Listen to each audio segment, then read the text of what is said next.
여러분의 이웃은 누구입니까? 여러분의 이웃을 한번 떼어올려 보세요.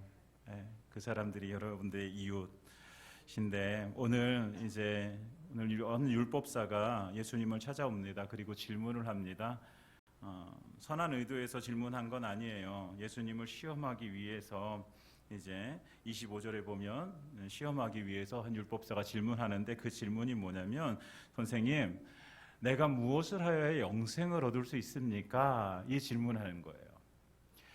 율법사는요, 하나님의 율법을 연구하는 사람이에요. 그렇기 때문에 구약에서 나타난 어떻게 해야 영생을 얻을 수 있는가에 대해서 이 사람은 분명히 알고 있어요. 그런데 예수님을 시험하기 위해서 묻는 거예요. 그래서 예수님께서 율법사에게 말씀하세요. 율법에 무엇이라고 기록하였으며 너는 그것을 어떻게 이해했느냐? 이렇게 물으세요. 그랬더니 이 율법사가 이렇게 대답합니다. 내 마음을 다하며 목숨을 다하며 힘을 다하며 뜻을 다하여 주 너의 하나님을 사랑하라 하고 또한 내 이웃을 내 자신같이 사랑하라 하였나이다. 이렇게 대답하는 거예요. 신명기와 레위기의 말씀을 통해서 우리가 영생 얻기 위해서 우리가 하나님 사랑하고 이웃 사랑해야 된다. 그 예수님께서 내 대답이 옳다. 가서 일을 행하라. 그렇게 살아라. 이렇게 말씀하세요. 이게 질문과 대답이 여기서 끝이에요. 그런데 율법사가 한 가지 더 질문합니다. 29절에 보면 자기를 옳게 보이려고 예수님께 한 가지 더 질문하는데, 그러면 내 이웃이 누구입니까? 그러니까 하나님 사랑하고 이웃을 사랑하라고 얘기했는데, 그럼 내 이웃이 누가 내 이웃입니까? 이 질문하는 거예요. 이 질문에 예수님께서 한 가지 비유를 들어주시는데, 그게 바로 오늘 나오는 선한 사마리아인의 비유입니다. 이 내용을 우리가 너무 잘 알고 있죠. 어떤 사람이 예루살렘에서 여리고로 넘어가는데 강도를 만나게 되죠. 예전부터 옛날에 예루살렘에서 여리고로 넘어가는 길은 산지기 때문에 산이 이렇게 있거든요. 그래서 산적들이 많은 곳이에요. 그래서 그곳을 지나갈 때마다 사람들은 그 산적을 만날까 되게 걱정하고 염려하면서 지나갔던 길인데, 어떤 사람이 하필 그 산적을 만난 거예요. 그래서 그 산적들이 그 옷을 벗기고 때려서 거의 죽게 만들었어요. 그러니까 피가 막 철철 흐르고, 근데 갖다 이렇게 놓으니까 마치 죽은 것 같이 정말 미동도 없이 그렇게 누워 있는 거예요. 그런데 그곳을 세 사람이 지나가게 되어지죠. 첫 번째 사람은 제사장이 지나갑니다. 제사장이 지나가니까 이 사람이면 살리겠지, 그 사람을 도와주겠지 했는데, 성경에서 보면 그를 보고 피하여 지나가고, 보지 못한 게 아니에요. 그를 봤어요. 봤는데 피해서 지나가요. 레위인도 마찬가지로 피해서 지나갑니다. 그런데 마지막 사마리아 사람이 그를 불쌍히 여겨서 그를 데리고 기름과 포도주로 그 상처에 붓고, 그러니까 소독을 해주고 자기 짐승에 태워서 주막으로 데려가고 돌봐줘요. 자기는 떠나야 되니까 내가 떠날 테니 이 사람을 돌봐 주십시오라고 주막 주인에게 맡기고 가게 되어집니다. 이것이 이제 예수님의 비유예요. 그러면서 마지막에 이렇게 질문하세요. 내 생각에는 이 세 사람 중에 누가 강도 만난 자의 이웃이 되겠느냐? 이렇게 예수님께서 물어보세요. 여러분 같으면 어떻게 대답하시겠습니까? 이 세 사람 중에 누가 이 강도 만난 자의 이웃입니까? 한번 대답해 보세요. 누굽니까? 누구요? 사마리아 사람입니다. 이렇게 대답해요. 그런데 오늘 율법사는 뭐라고 대답합니까? 자비를 베푼 자입니다. 이렇게 얘기해요. 그러니까 예수님께서 이 말을 드리고 너도 가서 너도 이와 같이 하라 이렇게 말씀하시죠. 오늘 이 비유를 이제 내용은 우리 줄거리는 다 지금 말씀드렸는데, 여기서 우리가 좀 살펴봐야 될 게 무엇인가 우리가 한번 살펴보길 원하는데요. 예수님과 율법사의 이 질문, 이 대화는요, 전형적인 이제 유대인들의 이제 방법이에요. 질문하고 대답하고 질문하고. 그런데 맨 처음에 질문이 뭐냐? 영생이라는 것을 질문하게 되어져요. 그런데 이 질문이 결국은 이웃에 대한 사랑의 실천이라는 결론으로 이제 나게 되어지는 거예요. 오늘 이 본문에 보면. 그래서 율법사가 자신을 돋보이기 위해서 한 질문, 마지막 질문이 내 이웃이 누구입니까? 그러면 이 질문이었거든요. 여러분, 내 이웃이 누구입니까? 우리의 이웃은 누구일까요? 내 이웃은 자기를 옳게 보이기 위해서 과시용 이 질문인데, 나는 남들과 다른 어떤 인생의 본질적인 질문을 내가 고민하고 그것을 알기 위해서 난 최선을 다하고 있습니다. 그래서 오늘도 당신에게 이웃이 누구인가라는 이 본질적인 질문을 당신에게 한번 던져봅니다. 이런 자기의 과시용이 질문이에요. 여러분, 우리의 이웃이 누구입니까? 우리는 이웃을 누구라고 생각해요? 내 옆에 있는 사람이 우리는 이웃이라고 생각해요. 내 옆집 사는 사람이 이웃이고요, 내 옆에 있는 지체가 우리의 이웃이죠. 그렇게 생각합니다. 그런데 유대인들은 그렇지 않았어요. 유대인들의 이웃에 대한 개념은요, 분명했어요. 내가 도와줄 수 있고 자비를 베풀 수 있고 섬길 수 있는 가치가 있는 사람이 이웃이에요. 그러니까 이웃을 뭐로 따진 거예요? 가치가 있느냐 없느냐. 가치가 없으면 이웃이 아닌 거예요. 그러니까 유대인들에게 이방인들은 이웃이 아니에요. 왜? 그만한 가치가 없는 사람들이 이방인이에요. 그 이방인들은 그냥 주역불 그 땔감이나 사용할 사람들이지 절대로 내가 상종하거나 섬기거나 도와주거나 이럴 만한 가치가 있는 사람들이 아닌 거예요. 이런 생각을 가지고 있어요. 그러면서 이 유대인들은 선민의식에 빠져버리는 거죠. 하나님이 우리만 구원하셨어. 그러니까 이 율법사도 이 의식이 지금 이렇게 가득 차 있는 사람이에요.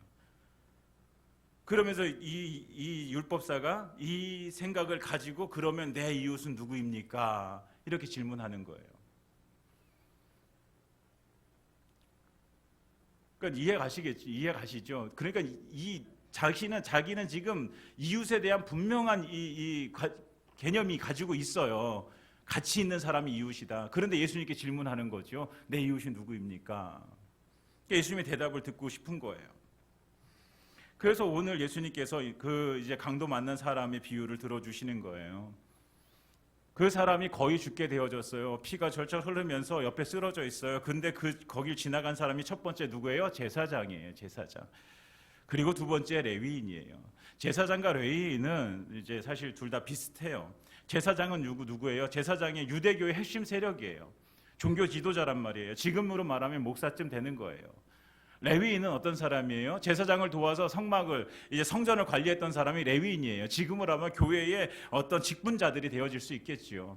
그들이 이제 지나가는 거예요. 누구보다 믿음이 있다고 자부하는 사람들, 그 사람들이 지나가고 있어요. 그런데 그 사람이 지나갈 때 만약에 강도 만난 사람이 조금이라도 의식이 있었으면, 야, 제사장이 지나가니까, 야, 그래도 레위인이 지나가니까 저 사람들이 나를 도와줄 수 있겠지라고 의식이 있었다면 그렇게 생각했을 거예요. 그런데 둘 다 어떻게 합니까? 제사장이 그를 보고 피하여 지나가고 레위인도 그를 보고 피하여 지나가되 다 지나가 버려요. 왜 이들이 이렇게 지나갔을까? 첫 번째 이유는요, 종교적인 이유 때문이었어요. 종교적인 이유 때문이었어요. 민수기 19장에 보면 죽은 사람을 만지는 행위에 대해서 부정하다라고 여겼어요, 율법에. 그러니까 제사장은 지금 단순히 귀찮아서가 아니에요. 유대인의 정결법을 위배하고 부정하게 되지 않고 싶었던 거예요. 그러니까 그걸 보고도 그냥 지나가는 거예요. 아, 저 사람 죽었으니까 내가 저 사람을 만지면, 아니 저 사람이 죽지 않았더라도 내가 지금 저 사람을 이렇게 도와주는 과정 속에서 죽어버리면 내가 부정한 사람이 되어지니까 나는 저 사람을 만질 수 없어 라고 하고 지나가는 거예요. 제사장은 무엇을 지킨 거예요? 율법을 지킨 거예요. 그런데 제사장이 지키지 못한 건 뭐예요? 하나님께서 정말 그 율법을 왜 주셨는지 그 하나님의 마음을 모른 거예요. 그것이 잘못된 거죠. 율법은 지켰을지 몰라도 율법을 만드신 하나님의 마음을 헤아리지 못한 것이 이 제사장의 잘못이에요. 율법사는 이 말씀을, 이 예수님의 이 비유를 들으면서 어떻게 생각했을까요? 아, 제사장이 그러면 안 돼. 그러면 그렇게 하면 돼? 안 되잖아. 이렇게 생각했을까요? 아니요. 율법사도요. 똑같이 생각했을 거예요. 아, 당연하지 않습니까? 선생님, 그거 당연한 거 아니에요. 어떻게 시체를 만질 수가 있어요? 제사장이 그럴 수 없지요. 이렇게 생각했을 거란 말이죠. 그러니까 뭐예요? 그것이 당연시 되어지는 거예요. 그런데 하나님은 율법을 왜 주셨을까요, 여러분? 율법을 왜 주셨을까요? 결국 아까 영생을 어떻게 얻습니까? 라는 질문에 그 율법사가 대답하죠. 하나님이 사랑하고 이웃 사랑하라 라고 이렇게 대답하잖아요. 그러니까 하나님께서 율법을 주신 거는요, 그 율법을 통해서 뭐 하라고? 하나님을 더 많이 사랑하고 이웃을 사랑하라고 주신 거예요. 여러분, 우리에게 하나님의 말씀을 주시는 것이 하나님은 어떤 의도를 가지고 주시는 거냐면 이 말씀을 가지고 하나님을 더 많이 사랑하라고, 이 말씀을 가지고 내 이웃을 사랑하라고 하나님께서 주시는 것이 말씀이에요. 그런데 제사장은 그거는 뭐 생각 안 해요. 뭐만 생각하는 거예요? 나는 그냥 죽은 사람을 만지면 안 된다고 율법에 이렇게 돼 있으니까 난 그걸 지켜야지만 돼 라고 생각하는 거예요. 여러분, 이 제사장이 가졌던 이 믿음은 잘못된 믿음이죠. 그 잘못된 믿음에서 잘못된 행동이 나오게 되어지는 것입니다. 사랑하는 여러분, 우리가 정말 옳은 믿음을 갖길 원합니다. 네, 정말 하나님께서 말씀해 주시는 이 말씀만이 우리가 믿어야 될 가치이고 믿어야 될 정말 하나님께서 주신 유일한 것이라는 거예요. 네, 우리가 무엇을 믿겠습니까? 어떤 것을 진리라고 얘기하겠습니까? 하나님께서 우리에게 주신 말씀만이 우리에게 진리입니다. 그러니까 우리는 이 하나님의 말씀을 받고 이 말씀을 분명하게 올바르게, 그리고 이것이 정말 하나님의 말씀으로 우리가 받아들여야 되는 거죠. 그리고 그 말씀을, 우리가 옳은 말씀을, 진리의 말씀을 받았으면 그 말씀을 가지고 이제는 뭐 해야 되는 거예요? 삶으로 살아가야 되는 것이죠. 여러분, 우리는 말씀을 들으면서 뭐 설교를 들을 때뿐만 아니라 우리가 개인적으로 성경을 읽으면서도 은혜를 받아요. 그렇죠? 여러분, 성경 읽으면서 은혜 받잖아요. 예. 요즘 이제 우리 권사님들 몇몇 분이 이제 지금 구약을 하루에 소리 내면서 읽으면서 녹음하시고 이러시는데, 저도 그걸 같이 하면서 저도 계속 읽고 있거든요. 근데 은혜를 받아요. 예. 여러분, 혹시 같이 동참하지 못하시더라도 한번 신약 이렇게 할 때 한번 같이 한번 이렇게 도전해 보시기 바랍니다. 분명히 은혜가 있습니다. 예. 근데 은혜를 받아요. 여러분, 하나님의 말씀은 이제 하나님께 은혜를 주시는데, 여러분, 은혜를 받고 여기서 끝나면 이 말씀은 사실 반쪽짜리밖에 안 되는 거죠. 이 말씀은 은혜를 받았으면 어떻게 해야 돼요? 가지고 은혜를 가지고 세상에 나가야 되는 거예요. 그리고 이 세상에서 그 은혜를 가지고 살아가야 되는 것이죠. 그래서 믿음과 삶은 어떻게 돼요? 하나가 되어야 되는 거예요. 사랑하는 여러분, 우리의 믿음과 우리의 삶이 하나가 되어지길 원합니다. 그런데 그 전에 우선 되어져야 될 게 뭐예요? 이 믿음이 뭐 해야 되는 거예요? 올바른 믿음이어야 되는 거죠. 여러분, 이 믿음이 정말 하나님께서 주신 이 말씀에 의지해서 올바른 믿음이 생기고 그 믿음대로 살아가는 것이 우리의 삶이어야 되는 것입니다. 사랑하는 여러분, 우리가 그런 삶을 살아가길 원합니다. 지금도 그렇게 살아가고 계시겠지만 우리가 좀 더 우리가 분발해서 우리의 삶의 영역 속에 우리가 그것이 잘 안 되는 영역들이 있어요. 예. 다른 것들은 다 내가 잘 되는데 이런 부분은 좀 안 되는 게 있어요. 내 삶은 내가 잘 하겠는데 내가 어떤 자식의 문제에 대해서는 내가 이게 좀 안 될 수도 있어요. 예. 하나님께서 하나 인격체로 세우라고 하셨는데 어떻게 보면 내 어떤 소유로 생각하고 이렇게 될 때도 있단 말이에요. 네. 아니면은 내가 가정에서는 잘하는 것 같은데 직장 가서는 내가 그것이 잘 안 될 때가 있어요. 상사들 만나고 후배들을 만나고 하면서 어떻게 해요? 내가 하나님의 말씀을 잃어버리고 그 사람들에게 또 어떻게 하면은 막 할 수도 있고, 네, 그렇단 말이죠. 사랑하는 여러분, 우리의 모든 삶이 다 그렇진 않을 거예요. 그런데 안 되는 부분들이 있다는 거예요. 그 안 되는 부분들을 한번 생각해 보시고 우리가 그 부분도 하나님께 가지고 나아가길 원합니다. 그래서 믿음과 삶이 일치되어지는, 선행이 일치되어지는 그런 삶 살아가시기를 예수님의 이름으로 축원드립니다. 이제 그 제사장이 지나갔고 레위인이 지나가잖아요. 이게 마찬가지인데 이 레위인, 아까 말씀드렸죠. 교회에서 어떻게 보면 열심히 섬기는 사람이고 지금으로 말하면 직분을 맡은 사람들이고, 그런데 그도 장도 만난 자를 피하여 이제 지나가는 거예요. 그런데 그 제사장과 레위인이 이렇게 지나가는 이유, 첫 번째는 그들의 뭐예요? 잘못된 믿음 때문이었어요. 율법 때문이었잖아요. 두 번째로 우리가 생각해 볼 게 뭐냐면 종교적인 이유도 있을 거지만 그러나 현실적인 이유도 있을 거라는 거죠. 뭐예요? 지금 저 사람이 뭐 때문에 저 사람이 저렇게 죽게 되어졌어요? 강도를 만난 거잖아요. 그러면 내가 저 사람을 도와준다면 그 사이에 강도가 나타날 수도 있는 거예요. 그리고 내가 저 사람을 도와주다가 지체가 되어지면 내가 해야 될 일을 하지 못하게 될 수도 있는 거죠. 그러니까 여러 가지 현실적인 이유들이 있는 거예요. 그 사람은 우리가 상식적으로 어려운 사람이 있으면 뭐 해야 돼요? 도와줘야 돼요? 도와주지 말아야 돼요?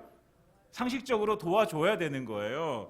그런데 그 사람을 도와주다가 내가 어려움을 겪게 되어진다면, 내가 원하는 일을 하지 못하게 되어진다면, 그러면 우리는 어떻게 해야 될까? 상식적으로 어려운 사람을 만나면, 다친 사람을 만나면 도와주는 것이 상식인데, 근데 그 사람을 도와줌으로 인해서 내가 삶이 어려워져요. 내가 불이익을 당하게 되어져요. 내가 하고 싶은 일을 하지 못하게 되어져요. 현실이잖아요. 이게 현실이라는 현실 상황이에요. 그렇다고 한다면 우리는 어떻게 해야 될까요?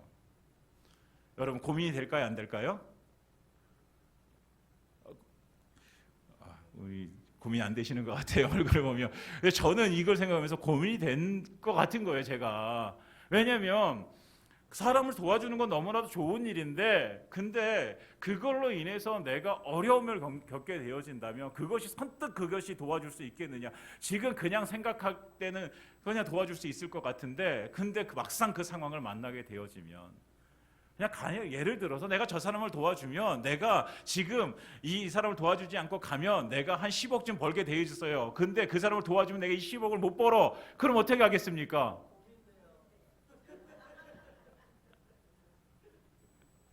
예, 고민되잖아요. 예, 이렇게 이런 길에 예를 들면 고민이 되시죠? 네. 여러분, 이 고민될 수밖에 없어요. 이게 쉽게 대답할 수 있는 문제가 아니에요. 이 레위인도 제사장들도요, 이 종교적인 이유 외에 이것이 하나의 이유였을 거라는 거예요. 왜냐하면 어려움을 당하는 거 도와주고 싶지만, 그러나 종교적인 문제도 있었지만, 그러나 그 현실적인 문제, 이걸 넘어가기가 힘든 거예요. 그래서 지나가 버리는 거죠. 시도조차 못하고. 리처드 할버슨이라는 목사님이 계시는데요, 그 목사님이 이런 말을 합니다. 원래 기독교 복음의 시작은 예수 그리스도의 관계에서 시작되었습니다. 그런데 이 관계가, 이 복음이 헬라 세계로 전해지면서 철학이 되어져 버렸고, 로마 시대 로마로 넘어가면서 제도가 되어져 버렸고, 영국으로 넘어가면서 문화가 되었고, 미국으로 넘어가면서 기업이 되어졌다라고 이렇게 설명을 해요. 여러분, 일리 있는 말이라고 생각되어집니다. 여러분, 우리의 믿음이라는 것, 복음이라는 것, 우리가 믿음이라는 것은요 뭐예요? 예수 그리스도의 관계예요. 관계. 근데 이게 관계가요, 어떤 학문이 되어지고 제도가 되어지고 문화가 되어지고 기업이 되어져 버리면 변질되게 되는 거예요. 그래서 뭐예요? 유럽의 교회들이 문을 닫게 되어지고 미국의 교회들이 문을 닫게 되어지는 거예요. 왜? 그것이 하나님과의 관계가 우선이 안 되고 뭐가 되니까 제도가 되어져 버리고, 그것이 문화가 되고 기업이 되어져 버리니까 그러는 거죠. 여러분, 현실이란 장벽을 넘어설 수 있는 것은요, 우리가 현실적으로 이게 잘 안 됩니다. 우리가 현실 때문에 고민이 되어집니다. 그런데 이것을 넘을 수 있는 그 비밀이 뭐냐면 하나님과의 관계에 있는 거예요. 관계. 오늘 이 율법사가 얘기했잖아요. 영생을 어떻게 얻을 수 있습니까? 하나님 사랑하고 이웃 사랑하는 것입니다. 자기가 자기 스스로 대답했습니다. 그 하나님 사랑과 이웃 사랑이 뭐예요? 하나님과의 관계이고 이웃과의 관계라는 거예요. 여러분, 우리의 믿음은요 관계입니다. 관계. 우리가 말씀을 읽고 은혜 받는다고 하는데, 그 은혜 받는 것이 뭐예요? 하나님과의 관계가 더 깊어지는 거예요. 여러분, 우리가 기도하는 이유가 무엇일까요? 기도하는 이유가 어떤 도깨비 방망이처럼 뚝딱 내가 원하는 것 이거 들어주세요라고 뚝딱 했더니 그게 나오고, 이게 기도가 아니잖아요. 기도라고 하는 것은요, 하나님 앞에 우리가 기도를 드리는 건 기도를 통해서 하나님과 더 깊은 관계를 맺게 되어지는 거예요. 하나님의 마음을 알게 되어지고, 우리의 마음을 하나님께 아뢰므로 인해서 하나님께서 내 마음을 알아주시는 그 은혜를 누리게 되어지는 게 기도인 거예요. 그러니까 하나님, 목사님 제가 기도했는데 기도 응답이 안 돼요. 여러분, 기도 응답이 먼저가 아니라 하나님과의 관계가 깊어지는 것이 더 우선이라는 것이죠. 그러니까 우리의 믿음의 생활은 하나님과의 관계에 있는 거예요. 사랑하는 여러분, 현실적인 문제로 인해서 우리가 믿음에 지금 침체가 겪을 수도 있고요, 믿음이 조금 이렇게 나약해질 수도 있어요. 근데 그걸 넘어설 수 있는 비밀이 뭐라고요? 하나님과의 관계입니다. 하나님과의 관계를 더 깊이 하시기 바랍니다. 말씀을 통해서 하나님을 만나시고 기도를 통해서 하나님을 만나서 더 깊어질 때에 우리가 우리의 믿음의 삶을 통해서 이 현실을 뛰어넘게 되어질 줄 믿습니다. 그 은혜가 우리의 삶 가운데 넘치길 예수님의 이름으로 축원드립니다. 마지막 이제 사마리아 사람이 나타나게 되어집니다. 우리가 잘 알고 있듯이 사마리아 사람이 강도 만난 사람을 도와줍니다. 기름과 포도주 자기의 짐에서 떠내서 응급처치 해주고, 그리고 자기 짐승에 태워서 주막에 데려다주고, 주막에 부탁하면서 부비가 더 들면 내가 더 주겠다라고 이렇게 얘기하고 떠나게 되어져요. 여러분, 아무 상관도 없는 사람입니다. 그런데 그것을 지불하게 되어져요. 그런데 그 사람이 누구라고요? 사마리아 사람이에요. 사마리아 사람. 유대인들이 그토록 미워하는, 그토록 인간 취급 안 하는 그 사마리아 사람이 바로 이 사람을 도와주게 되어집니다. 그래서 예수님께서는 질문을 던지세요. 내 생각에는 이 세 사람 중에 누가 강도 만난 자의 이웃이 되겠느냐? 그러니까 이 율법사가 자비를 베푼 사람입니다. 우리 아까 대답했잖아요. 누구입니까? 사마리아 사람입니다. 여러분, 이게 그냥 상식적인 대답이에요. 누가 이웃이냐? 누가 이웃이야? 사마리아 사람입니다. 근데 이 율법사는 끝끝내 이 사마리아 사람이라고 얘기하고 싶지 않아요. 왜? 그가 누구니까? 유대인이 이방인이니까. 상종하기 싫은 사람이에요. 내 입에 담기도 싫은 사람이에요. 그러니까 그냥 자비를 베푼 사람입니다. 근데 예수님께서 왜 이 질문을 던지시냐면 이 율법사의 틀을 깨버리고 싶으신 거예요. 이 율법사는 자기의 틀이 있어요. 그게 뭐예요? 내 이웃은 딱 고정되어져 있는 거야. 내 이웃은 내 주변에 있는 유대인들이 내 이웃이지 이방인들은 내 이웃 아니야. 그러니까 이방인들은 죽어도 상관없고, 이방인들은 예수 믿지 않아도 상관없고, 이방인들은 하나님의 저주를 받아도 상관없고, 누구만 괜찮으면 돼요? 내 이웃만 괜찮으면 되는 거예요. 이게 이 율법사의 틀이었어요. 틀. 자기가 가지고 있는 틀. 그러니까 이 율법사가 질문할 때 뭐라고 질문했어요? 내 이웃의 누구입니까? 이렇게 질문했잖아요. 여러분, 여기서 주체가 뭐예요? 나예요, 나. 근데 예수님께서 뭐라고 질문하셨어요? 강도 만난 자의 이웃이 누구냐? 이렇게 되는 거죠. 그러니까 주체가 누구예요? 강도 만난 사람이에요. 그러니까 예수님께서 이 질문을 던지시는 건 뭐냐면, 네 입장에서 이웃을 생각하지 말고 누구 입장에서 이웃을 생각해봐라. 강도 만난 자의 입장에서 이웃을 생각해봐라. 그러면 이웃의 개념이 더 분명해질 거 아니냐. 그러면 이웃의 개념이 네가 가지고 있는 이웃의 개념하고 다르지 않느냐. 그게 바로 이웃이야. 그게 자비를 베푼 사람, 그 사마리아 사람이 이 강도 만난 사람이 이웃인 것처럼 네 틀에서는 절대로 사마리아 사람이 이웃이 될 수 없지만, 그러나 이 강도 만난 사람의 입장에서 생각하면 그 사람이 이웃이야. 그래서 이웃의 개념을 깨주시는 거예요. 그 틀을 깨주시는 거예요. 여러분, 우리도 그 틀을 깨버려야 되는 거예요. 여러분, 우리는 가지고 있는 틀이 없을까요? 여러분, 우리가 교회 다니는 연수가 많아지면 많아질수고요, 우리는요 그 틀을 분명하게 가지고 있어요. 네. 분명하게 가지고 있어요. 우리는 그걸 많이 깨버렸지만 우리 그런 사람들이 정말 많은 거예요. 여러분, 동성애를 하는 사람이 교회에 찾아와서 예배를 드린다고 하면 그것을 받아들여야 됩니까? 받아주지 말아야 됩니까? 어떻게 해야 돼요? 받아줘야죠. 이단에 다니는 사람이 교회 와서 예배를 드려요? 받아줘야 돼요? 받아주지 말아야 돼요? 받아주지 말아야 돼요?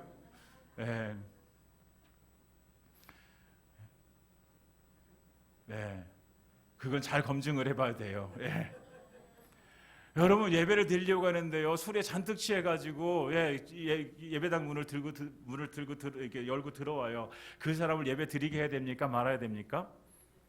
드리게 해야 돼요. 할렐루야. 그러니까 우리 교회 성도님들 너무나도 이 틀이 많이 깨져 있어요. 여러분, 이 땅에서 구원을 받지 못할 사람은 없어요. 구원받지 말아야 될 사람도 없는 거예요. 아무리 정말 옆에 이웃집에 누군가가 정말 개차반이고 정말 그 사람 절대로 저 사람은 용서받지 못할 사람이라고 생각하지만, 그 사람도 역시 마찬가지로 하나님의 사랑을 입어야 되는 사람이고, 그 사람도 예수 그리스도를 믿음으로 구원받아야 되는 사람인 거예요. 여러분, 우리의 틀을 깨버려야 돼요. 우리의 틀이 뭐 잘못된 건 아니지만 우리의 틀이 어떤 것에 이렇게 갇혀져 있다면 우리는 그 틀을 깨고서 나와야 돼요. 이 율법사가 그 이웃에 대한 개념을 깨기를 원하셨던 예수님이 말씀하시는 것처럼 우리도 그 개념을 깨버리고 나올 때에 어떻게 되어져요? 우리의 삶이 더 믿음 가운데 풍성한 삶을 살게 되어질 줄 믿습니다. 우리가 더 믿음 가운데 정말 올바른 삶을 우리가 살아가게 될 줄 믿습니다. 사랑하는 여러분, 우리가 정말 그 틀을 깨고 나와서 정말 우리 하나님께서 우리에게 주신 그 말씀을 부여잡고 더 넓은 그 믿음의 폭을 가지고 살아가시기를 예수님의 이름으로 축원드립니다. 이제 말씀을 마치겠습니다. 내 이웃은 누구입니까? 여러분, 우리의 이웃, 여러분들의 이웃은 누구입니까? 혹시 내 이웃을 우리가 규정하기에 나한테 잘하고 내 말에 동조해주고 나와 관계가 있고 나와 친하고 이런 사람만이 나의 이웃이라고 생각하지 않는가? 혹시 나에 대해서 오해를 하고 나에 대해서 조금 뭐라고 그러고 내가 조금 꼴보기 싫어하고 이 사람들은 우리가 이웃이라고 생각하는가? 사랑하는 여러분, 우리가 예수님의 마음을 갖길 원합니다. 예수님께서 요한복음 8장에 보면요, 간음한 여인을 용서하는 장면이 나와요. 사람들이 돌을 가지고 던지려고 하는 그때에 예수님께서 그 여인을 용서해 주시고 그 여인을 이제 사람들에게 죄 없는 사람이 와서 던져라라고 말씀하시잖아요. 그때 다 물러가게 되어져요. 그 사람 분명히 죄인이에요. 간음당하는 그 현장에서 잡힌 여인이기 때문에 그 사람은 분명히 죄인이에요. 그런데 예수님께서는 그 여인을 용서해 주세요. 그 여인은 예수님의 이웃이었어요. 죄를 지었지만 사람들은 돌로 쳐서 죽여야 된다고 얘기했지만 그러나 그 여인도 예수님의 이웃이었습니다. 사랑하는 여러분, 우리의 이웃은 누구입니까? 이 질문에 우리가 한번 대답해 봤으면 좋겠습니다. 혹시 내가 나한테 잘해주는 사람만 내가 이웃이라고 생각하진 않았는가? 그래서 정말 우리의 이웃, 그 이웃에게 정말 종교적인 문제를 떠나서 현실적인 문제를 넘어서 우리가 십자가의 사랑을 실천하는 그런 삶을 살길 원합니다. 그래서 우리의 삶을 통해서 하나님의 사랑이 드러나고 이웃 사랑의 실천이 드러나는 그런 삶 살아가시기를 예수님의 이름으로 축원드립니다.